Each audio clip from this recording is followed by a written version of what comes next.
Hey, I'm Tanya H. Franklin, and welcome to Tricks My Dog Taught Me, a podcast for lighthearted and occasional deep conversation with family and friends, revolving around my journey as a dog mom to my little guy, Zach the Toy Poodle, which actually prompted me to self-publish my first book. Shit My Dog Taught Me. And it shares some of my insights through poetry and weekly life lessons. For today's episode, I invited my best friend of over 4 decades and former co-host of a podcast we did for over 3 years during the pandemic called Nice, Naughty, and 40, which is actually still available. Michelle Price. And, she's going to join me with a heart-to-heart conversation to discuss letting things go, or letting all that S-H-I-T go, which is the inspiration behind week 4's poem in my book. Bestie, thank you so much for agreeing to be my guest today. And though we've been friends for what seems like forever. Yes, you are the yin to my yang. And, I have always felt that we're complementary opposites. Yes. I am over here just freaking out because I've never heard you say a cuss. And I'm like, she said it. She said it. Oh, my God. I'm like, say it, Tanya, say it. And this is the first time since we were little, even as a little kid, she wouldn't curse. So this is my first time hearing it, and I'm like, "Oh, you did it!" On each episode, that's the only one. You did it. So we're gonna have a good conversation already as we're going in. Yeah. And I just want to point out to our listeners that you have 2 fur babies of your own, who you like to call your daughters. Yes. And I think they definitely have helped you to let go, and I love that for you. Yes, tremendously. I've learned so much from them. They just melt me. I love my babies, and I was never a dog person, and now I just love all little fur babies. So, but yeah, they're my girls, and I rush home to them every day because I'm an empty nester just about, and they just light my fire. Yes. Yes. Yeah, they do. I blush when I talk about my daughters because I had 4 sons, so I finally had my daughters, and I'm just over the top with them. We went to a gathering recently, and I had them all dressed up, and they're like, "Oh my gosh, you braided their hair?" I'm like, "Yes, I did. They have braids and buns." Yes, I'm over the top with them, and they love it. Yes, you are. Yes, you are. You spare no expense either. Not at all. I have my daughters. Yes. So here we are. It's 2026, and it's still fairly new, but I'm wondering, what did you let go of in 2025 or feel like you need to let go of in moving forward? I feel like I've already, after the pandemic, it's kind of like I don't hold on to anything. So I feel like I've been just moving through life kind of. I don't hold grudges, I don't stay mad at people. And it's funny because I'm like, if I am upset with someone and I'm like, I'm not speaking to them, I'll see them and I'm like, hey, oh yeah, I'm not speaking to them. I got to remember oh yeah, don't speak to them. But then it's like, come on, that's more work. So I kind of let everything just go.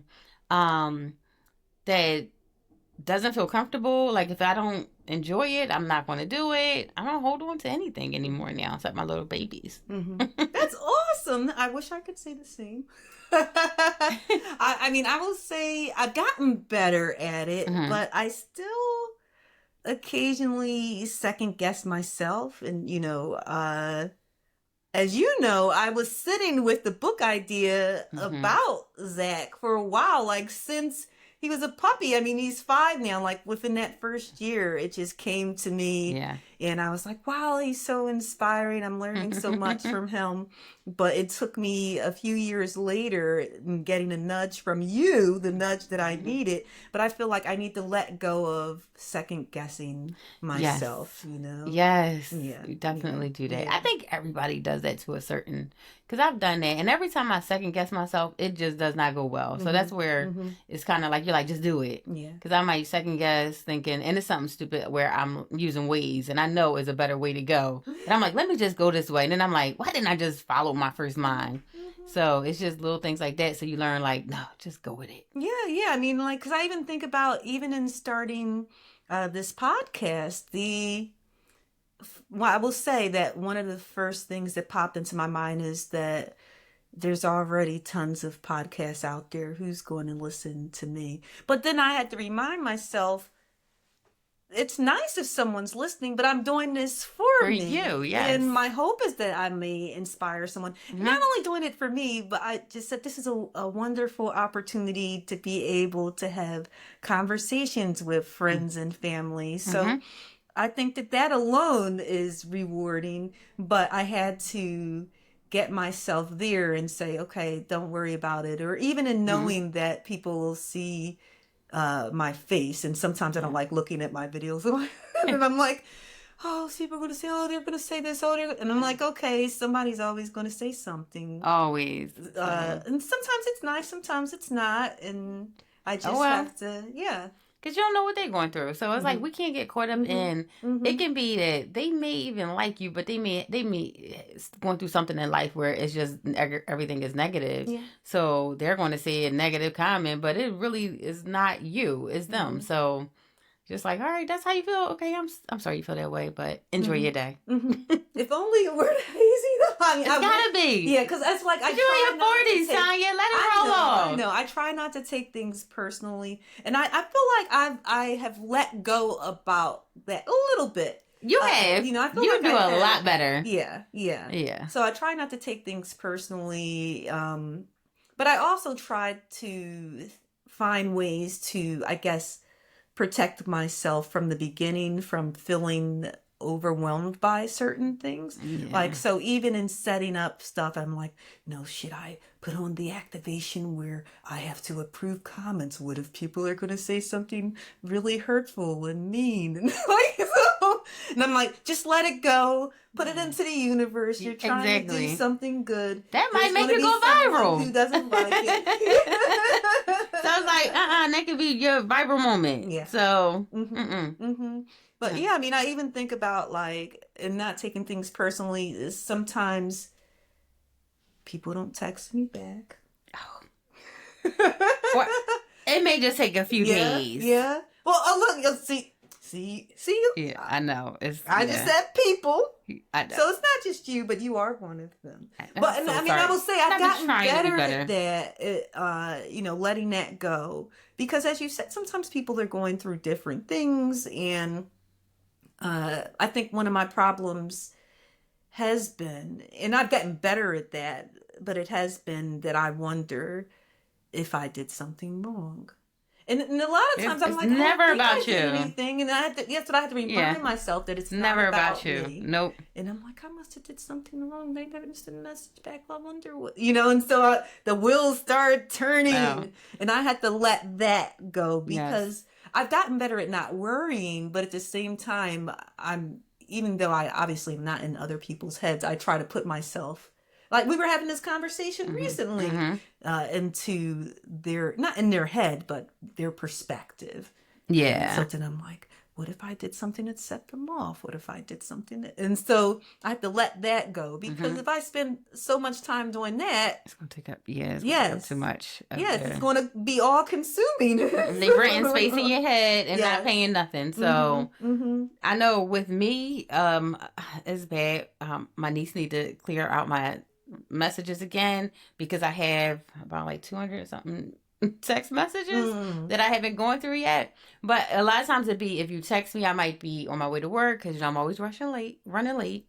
And then I'm like, all right, I'm gonna get back to when I get home. And then I'm playing with your nieces, or, or I might drink a glass of wine and I forget. But it's never you. I would definitely tell you if it was. Good. Yeah. But yeah, it's not you. It's me.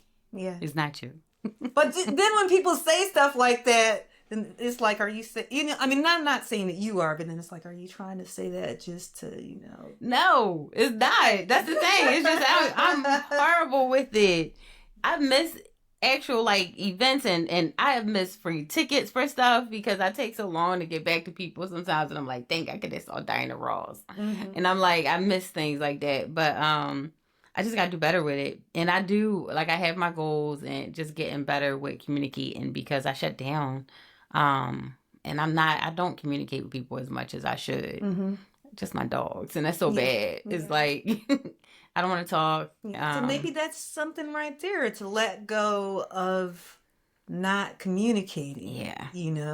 Yeah, I do, because I just, I go to work, I come home, and then I don't really want to do anything. I don't want to interact with people because I have a people meter. So I hit my people meter, and then I'm like, I'm just done. T-shirt.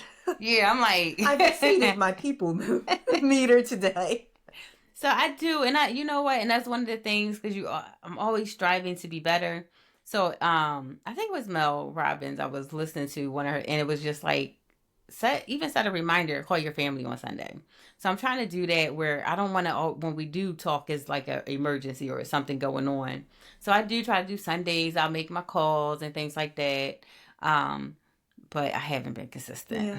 Yeah. Some Sundays I just want to watch my guilty pleasure, my movies, my little Tubi movies. I'm like, that's my guilty pleasure, and I don't want to be bothered. Well, I'm getting better. Yeah, it sounds like you started with not needing to let go of anything, but then coming to the realization that maybe there is, I gotta let go being selfish of my time. Yeah. Because that is true. Because I don't want to look back and have regrets. Like, dang, I wish I had more time with someone, because I could, like, I can, pick up the phone and make a call. It's to the point where if I call someone that they're shocked, they're like, "Oh, everything okay?" I'm like, "Yeah, I was just checking on you, see how you were." And they're just like, "You don't do that." And I said, "I know, but I'm going to start trying to make calls. Maybe once a week I'll try." I mean, that's somewhere to start. It's crazy because my phone, Carlton thought that, well, since we had our podcast, I'm engaged now. And my fiance, he thought that I was lying about being on the phone. He's like, "You mean to tell me you don't talk to anybody?" So he pays my phone bill. And he's like, "You really don't use your phone?" And I'm like, "No, I don't. Like, I don't like to be on the phone. I'm not I'm just not that person to be on the phone for a long time. If something's going on, I'm going to be there for you." But then I'm like, okay. Like, my one girlfriend had something going on, and I was on the phone with her for 2 hours. And she was like, "I really appreciate you, because I know this is not you. You work with me." She was like, "And I'm just going through something." She was like, "I'm not going to call you tomorrow. I'm going to give you a break, but I'll give you a call in a couple days if I need you." I'm like, "Yeah, do that." I'm like, you had me on the phone for 2 hours, like... And I hate to say that, but sometimes I do enjoy talking to people, and that used to be my default. But the problem is I've interacted with so many people who prefer text that I've become that way. Okay. So then when someone, I'm not sure if this has ever happened, where you send someone a text and they call you back. Yes. And you're like, "Why are you calling me?" I mean, you don't say it to them, but you're thinking, "Why are you? I sent you a text. The communication should be the same way." But it's funny. But I mean, I think for me, like, I'm hopeful. I will say, with something I know I need to let go of is thinking that some people will change. Not that I can change them. I already know that I can't change anyone. That that's something they have to do for themselves. And I'm not here to say I'm trying to change someone. But my point is that I think there's times when I give people a second, a third, a fourth chance on things. And it's like, I know that maybe they're not serving me well in my life, yet I still keep giving them chances to be there. And then I had to remind myself, okay, this person has, like the Maya Angelou quote, and forgive me for possibly butchering it, but just in paraphrasing that people, are going to show you who they are. Yeah, they do. Believe them. And you got to believe them. And so there's times when people will keep showing me, and I'm like, well, maybe, I think it's that area where it's gray, where it's like maybe they had a bad day that time. Maybe this was going on this time. And I'm not talking about people who are just completely toxic and doing things to me which I would consider abusive. I'm not talking about that type stuff. Just, things where you start saying, I don't know. Your bestie. I'm like, who's saying? What happened? who I gotta call? Where I gotta go? Who did what? Because I'm like, I feel like I'm getting, how I am. Protective. Like, what? Who did something to you? Well, it's past tense. Okay. Yeah, it's past tense. But, another one, and I know this one may sound weird, but I need to let go of thinking I shouldn't hold on to certain dreams, if that makes sense, like certain goals and things. Like where I'll think, oh, that ship is sailed. I don't think I can do this anymore because I'm, like people say, oh, you're older, or there's. I never thought that about you. Yeah. I just always figured, because Tanya, anything you set your goal, your mind to, you do. So I never even thought that you had those thoughts. Yeah, I do. I try not to stay there too long, but because I feel like I have been staying there too long with certain goals and things that I want to do. And not that I'm trying to put myself down, but there's certain goals that should have already been in the works if I didn't spend all of that time letting it go. Yes, exactly. When that lady graduated from high school, was it college at 80? It's like, come on, she went back to school at 80. Yeah. So it's like that's telling you it's never too late as long as you have breath in your body. Yes. No ship has sailed. Pull the ship back. Come back. I'm ready now. It's just like a time and place of when you're ready. Yeah. So because now Miss Quinn is older, she's gonna be more independent. You're gonna have more time. That's true. So what we doing? Yeah, that's true. That's true. Because I even think, like the one thing that I think has helped me a lot is in just doing the Spartan races, because I'm 2 years from 50. Actually, less than, I guess, because, but it's creeping up. But even still, in doing these races and doing these obstacles, and even though it's just for me, I'm not going to act like it doesn't feel good when I know that I've blown past a 20-year-old. Yes, exactly. And I'm on the monkey bars going and doing. And because the reality is that there is a time when I was in my head and I was like, I'm older, I can't do this. Or someone has told me that. Oh, wow, you do those things? My knees wouldn't let me do them. And it's their journey. Yeah. But they still project it onto me and say, how old are you again? Oh, wow, I couldn't do that. And I understand they're talking about themselves, but at the same time, I then start questioning, should I be doing this? Then I'm like, but I enjoy it. Of course. Like, so not even talking about things related to athleticism, but even with writing and even with not just doing poetry, but just writing in general. And, like back in the day when I used to rap. That's one thing where I'm like, I'm too old for that. You're not. You're not. Now I'm not saying you're not going to be something. I think you should still do it for fun. It's not like you're not at the age where you're hungry, you're trying to get a contract. It's like, no. But for fun, because everybody's going to be like, oh, she about to bust out anonymous. Like, okay. Because you see, I'm always telling people, like, Tanya's a rapper and she's good. She's good. So, no, still do it. Yeah. Blow people's minds. Like, yes. Yeah. Yeah, I think for fun it could. Yeah.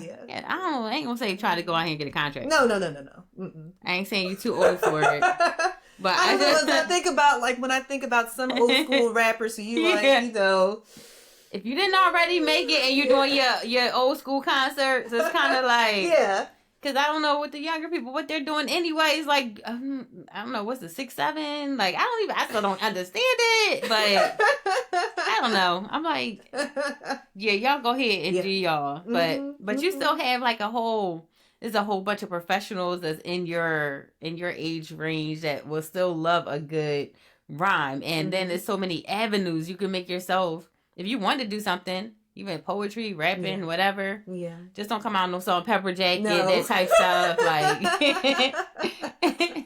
be authentically you. You're right. You're right. Yeah. I'm gonna have to. We'll see what we can do. The camouflage. We used to wear the camouflage you jacket. Know that's all. You were so fly. She was so fly as a rapper. And blow people's minds. Two looks, right? The one was either camouflage or the preppy look. Yes, yep.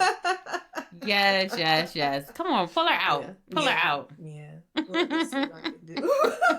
All right, so with letting things go, you ever find that anything, I know you said you don't have a lot you need to let go now, but have you ever had where there was something that was really tough to let go, and why or why not? Maybe you're like, I never really had anything that I had to let go that was that tough. Oh, I had a lot of things to let go that was tough.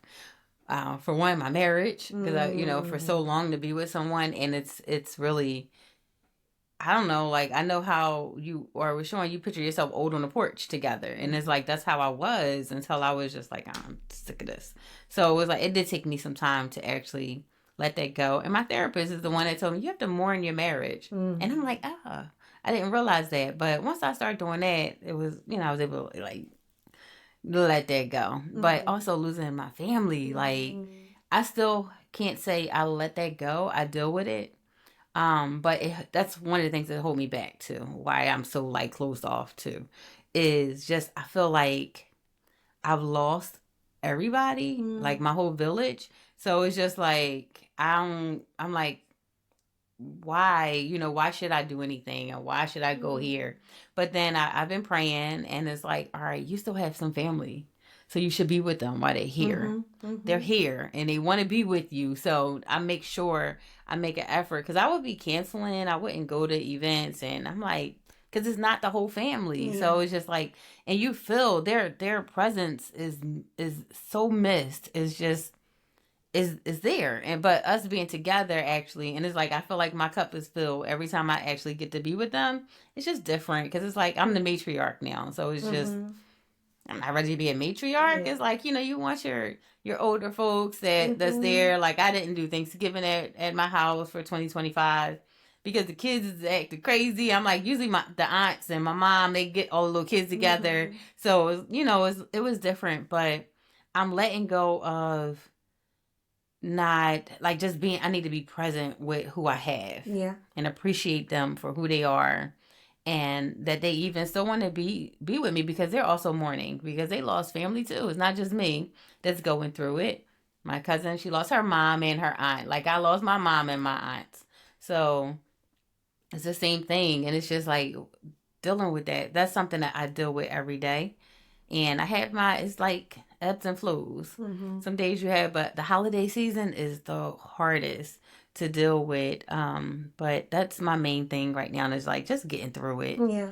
It's been 3 years now since my mom passed. And it gets easier, I heard. But it's still, it's hard. So I'm going to let go of like not wanting to be with my family because of the absence of most of them, and be with who I have and appreciate them and love on them as much as I can. Yeah. Well, I was thinking as you were talking, have you ever thought of holding on to the memories in your spirit but letting go of the void? I don't know how you can let go of the void. I mean, because the void, to me, the void to me, it has a negative connotation to it. Yeah. Because a void is usually something that's missing, something that's empty. But they're there. They're not there in physical form. That's true. But they're still there. That is true. So if you're holding on to the void, you're indicating they're not there. They're not there physically, but they're still there. That's good. That is good. Because recently I was going to my cousin's for, she did something for the holiday for Christmas. And I was kind of in my head like, do I want to go? I'm not going to go. I'm not going to go. And I was like, I just miss my mom. It's different. Do you know this young guy like that lives near me that always blasts music? He blasts one of the songs she loved. And I'm like, you got to be kidding me. I had to go to the window like, and I'm like, all right, Mom, I'm going. I'm going to get it together. Because I'm like, my mom loved the oldies. So I'm like, why is this young 30-year-old playing, blasting it loud? And I'm like, okay, all right. So that is true. Mm-hmm. They are with me. It's just, yeah. I mean, that's a good way to look at it. Yeah, definitely, Yeah. And I mean, I think that the main thing is that you, as you said, you still have family who love and care about you, and even family who are blood, and a family of your choosing. You have me. Yeah. So, yeah. Yes. I mean, I don't know. I mean, for me, I think I have experienced loss, but I think that the tricky part for me is or the toughest part, I would say, is when I have to make the decision to let someone go. Not that they have passed, but I know for my well-being, I have to let them go. And for me, that's really difficult, That's hard. Sometimes it's like, all right, kick rocks. I've done everything I can. Because it's like, you got to save yourself. Yeah. Well, so. I think the issue is that, I mean, of course, you had mentioned mourning the loss of your marriage. But in knowing that it was coming to an end, you might say, okay, I've grieved that loss. I've moved on from that. And I'm in a healthy space. That's great. I think the problem is that when it's people who you have been told are supposed to be there and not, or they're not how you need them to be. And you have to remember that people are going to show up how they show up. They are who they are. They are who they are. Yeah. And going back to the one part I said, you can't change people. And so, and coming to grips with that and saying, okay, I know that on one hand, it's great to fight for people and to say, oh, they belong in my life, even if they haven't always reciprocated the same type of love or care that I need. But then what I do is I'll hold on too much. And, it's like basically holding on too much where the grip is basically squeezing the life out of the friendship, the relationship, whatever it might be. And that's not healthy either. And so then it's like, it might be someone who's toxic, but that's not always the case. But sometimes it's even people who I want to be there, but I won't say they don't want to be there, but their actions demonstrate that they don't want the same. Yeah, they're not. Or at least I'm not the priority at that point. Like people use the phrase, people come in seasons. Perhaps I'm not in season. Yeah. What they say, they could be around for a season or a reason. Yes. And so when I'm, because I'm one of those people who I can meet, and I'm not saying I'm a stalker, like I can meet someone at work, and like one of the first places where I worked, and I'm like, oh, I don't hear from them anymore. And you're like, Tanya, that was 20 years ago. I say that jokingly. Yes. But people who like certain family and certain people who I've been friends with for years. And I'm like, they just don't have time. And I have to remember, as people get older, they get their own families, they branch off, and they just, and like once more, I had to remember it's not about me. But at the same time, it's tough for me to say, okay, I'm going to just let them go. And if they really see value in our friendship, because I always, even though I'm saying relationship in terms of family and what have you, I like to put friendship first, because you can have family and can't stand it. Oh, yeah. Definitely. And you're like, I'm glad you're gone. Friends you choose. Yeah, you choose who but your I'm friends talking are. About people who, they may be blood relatives or may not be, but you still say, I value them.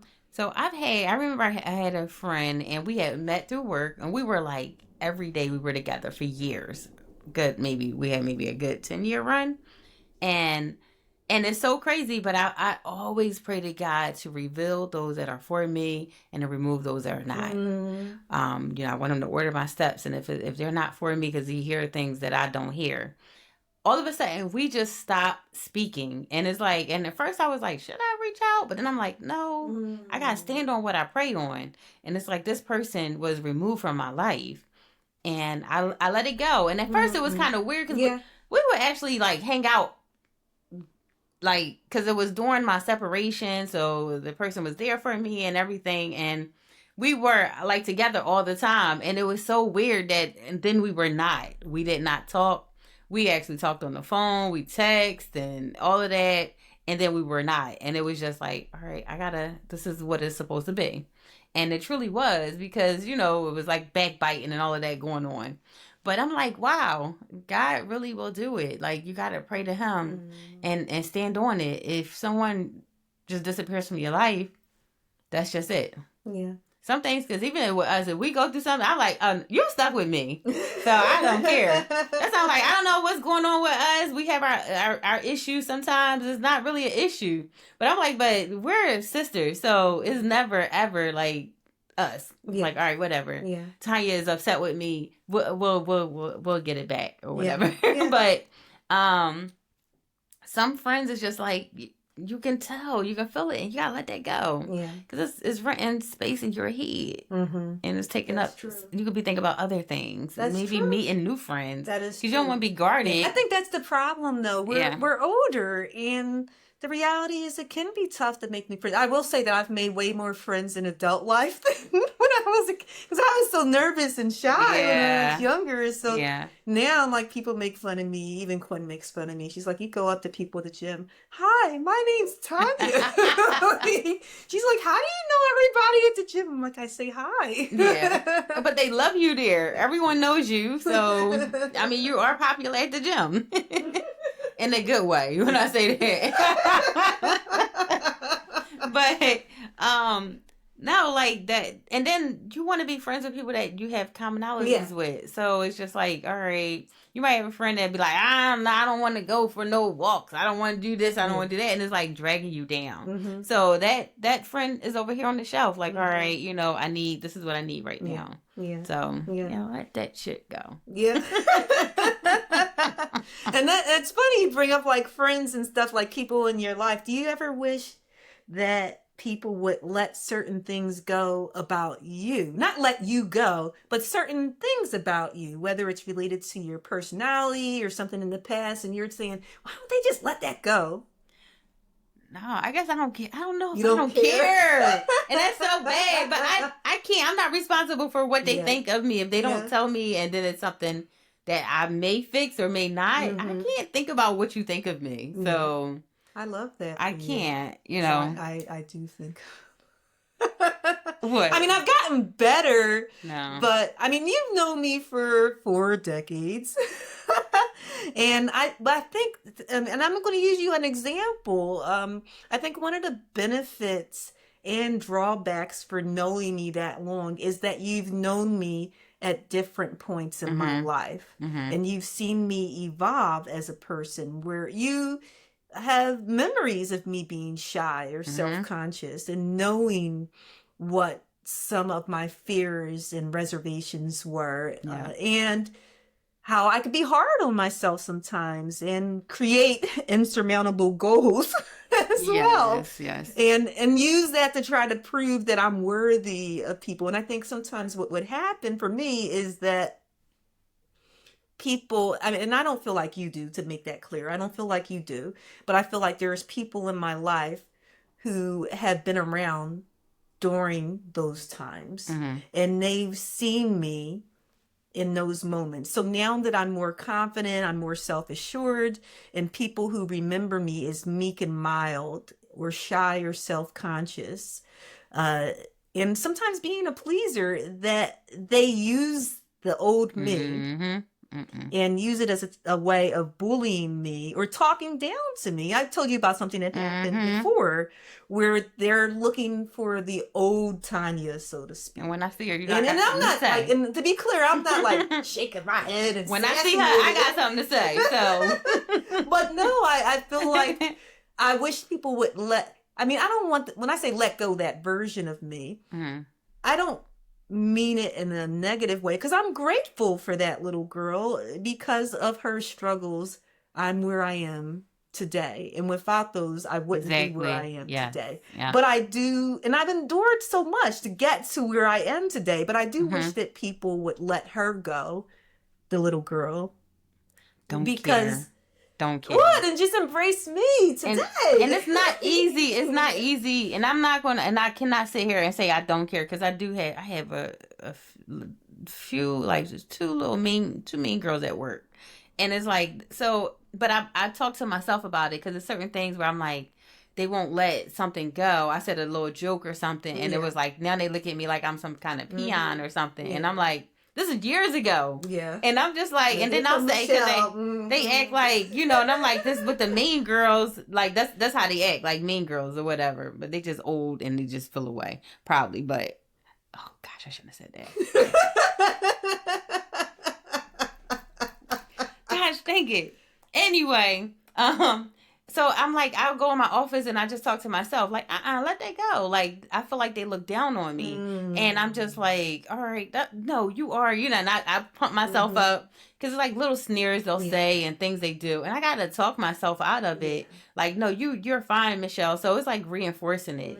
So it's not easy where you don't care, because there do be some people where you're like, real, like, they, I don't know, but let it go. Talk to yourself and say, man, fuck that. Forget them. I am who I am. Look how far you came. Yeah, and I say, I wish I could do that. I will say you can. I will say I can, but my first inclination is to process why. You're not. No, you can't worry about that. That's like a control thing. You can't worry about that, because that's something that they're dealing with. If they still look at you as this little girl, they want you to still be a little girl so they can try to control you. So it's like, no, this is who I am today. And if you can't accept me for that, then all right, see you. Enjoy your life. Yeah. What they say? Do they say kick rocks anymore? Kick rocks. Okay, so you actually kind of touched on what I wanted to talk about, is one of the benefits of letting things go, and certainly that's a benefit, that you can feel confident in yourself and not letting other people get into your head. But do you think there's other ways of letting go that it can be beneficial for you? For myself? Like other ways of letting go? Or not even just other ways of letting go, but as a result of letting go, do you think there's benefits of that? Oh, yeah, definitely. It's stress. Like the stress, because you hold on to that. You're thinking about it. You think about it when you have your quiet times.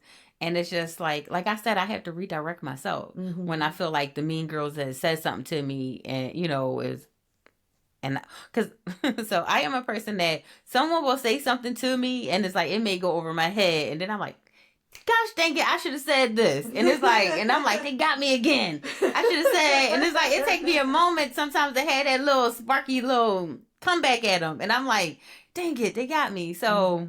You gotta keep redirecting yourself. But after I redirect myself a few times, I kind of move on, because I'm not going to hold on to it too long. But it's a work in progress. We're all work in progress.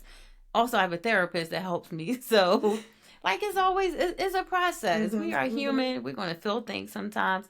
And some days, it may not get to you, but then some days you may be having a bad day, and it's like, because that's why they always say be kind to people, because you never know what they're going through. So it may be a rough day that day, and then it hits you different. So it's just always trying to take that in consideration. I let them be mean. They mad because they're older than me, and I look better. I know that's right.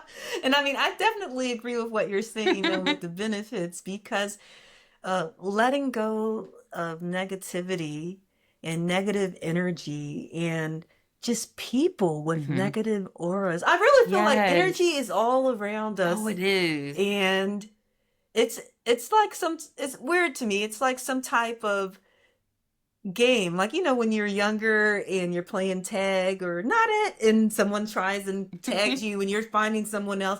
I feel like that's how energy works. Yeah. That if someone, what is it? They had this commercial a while back, like pay it forward, when you were mentioning kindness. I think it works the same way with negativity. It does. It's contagious. It doesn't work until someone can transfer. And the weird part is that, like with multiplication, two negatives equal a positive. Mm-hmm. But the reality is that we're doing addition. So it's going to always be a negative in my book. Mm-hmm. The only way to cancel it out is to have enough positives on the She's other talking side. math that's going over my head. It's like, here we go. But no, Okay. you know, what I mean is that if you put enough positive energy out there, even when negative stuff's happening, It rebukes it. Yes. Yes, right? So I feel like you can't just let go of the you have to fill it up with positivity. Yeah. You know, you got to replace it. Analogy, yeah. Because if you don't, then you're still leaving room for, it's like, you know, remember, this was years ago, when we did the transcendental, I'm laughing, and I'm not making fun of transcendental meditation. I thought it was really a cool experience. What I'm laughing about is how they had us in that room for a whole hour. Like, just close your eyes. And I don't know about you, but my mind was going everywhere. It was going everywhere. And it was just complete silence. And they didn't give us a mantra or anything. No. So we didn't have anything. We had no music, nothing. Nothing. Just sit there. Oh my God. And all I could think was, like, every time a thought would enter. And I mean, that's natural for thoughts to enter. But my point is that once the negative starts, you start going down that hole, and it's hard to dig yourself out. That's and true. So it makes me think about, okay, if we're going to get rid of the negative, we got to pump some positive yeah, into that's there, true. you know? That is true. Yeah, definitely. Okay, so another tough question, maybe a tough question. When you have a shortcoming or a misstep, do you find that you're gentle on yourself or hard on yourself? Or do you just let the situation go and keep it moving? Oh my gosh, I'd be so hard on myself. And I'm learning with that. I'm trying to redirect it, because you have to give yourself grace, just like you would give other people grace. But oh my gosh, I have this thing with work. If I make a mistake, it will throw me off, because I hate to, like, I take my work so seriously, and it's so important that and it could be like the slightest, and they'll be like, we're fine, but I'm still on myself, like, how did I not catch that?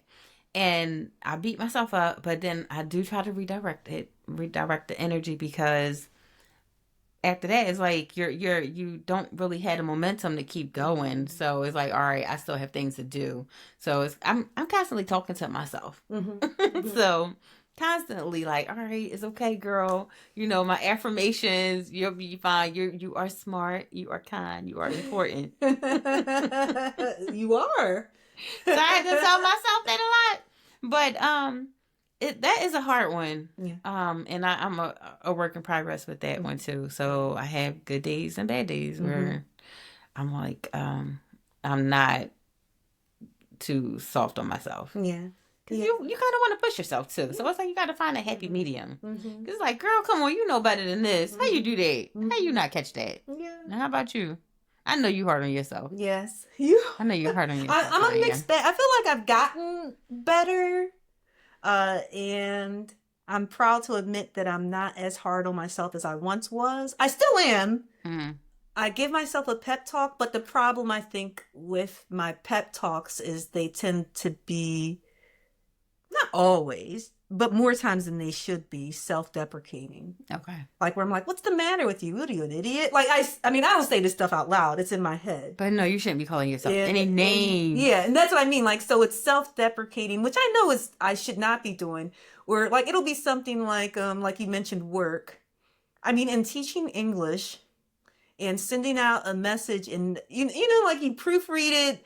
My technique is to always read it aloud and proofread it, as opposed to reading it to myself, because a mistake sometimes slips in there. Yeah. But it was an instance where I was sending a message to a student on my phone because I was walking. I'm waiting for Quinn to get out of school, and I forget what the typo was, but I caught it as soon as I clicked send, and I couldn't unsend it. And so I immediately sent the follow-up message, like, I'm so sorry. And I explained to the student, like, I mean, and it was just something silly. Like, the student was just asking me, did I cite this properly or something? And And I'm like, I'm sorry for the typo. I'm walking and I wanted to get back to you. And they're like, it's okay. But in my mind, I'm like, what is the matter with you? You're supposed to be teaching English. How could you possibly have a Make mistake? a mistake? You're human. You can make a mistake. Yeah. But I mean, like I said, I try my best. And the reality is, if I'm honest, I think one of the reasons I name call is because I was called names. Mm-hmm. And to be clear, I'm not my mom. I know. But in being called names, sometimes we have bad learned behaviors. Yeah. I mean, and the crazy part is I didn't ever really name call towards other people, just myself, if that makes. I know. And so I do feel like I've been shifting some and being gentle. So the shift, I think, for me has been that I don't stay in that place of self-deprecating for that long. Like I might say one phrase and then I'll snap out of that phrase and I'm like, and I'm saying to myself, why'd you say that? That was nice. Like, and I'm saying that in my head. In my head, folks. Like, that wasn't nice. And like, it was like, I think I told you the one time when I was doing the box jump and I showed you the video when like the box toppled and I'm like, and then the verse, I'm like, I can't believe you did that. And I'm saying it to myself in my head. Like, I can't believe you did that. You've done this several times. How'd you let that happen? But at the same time, I was like, you're good. Guess what? You popped back up. And so like I said, the shift came right away. That's good. That's good. Like, you're good. You got back up. Yeah. So just in offering myself grace and especially if I know I tried. Yeah. Or if I know it was just an honest mistake, or like even like if I think it was something where I had sent something to a student and they realized something had the incorrect date.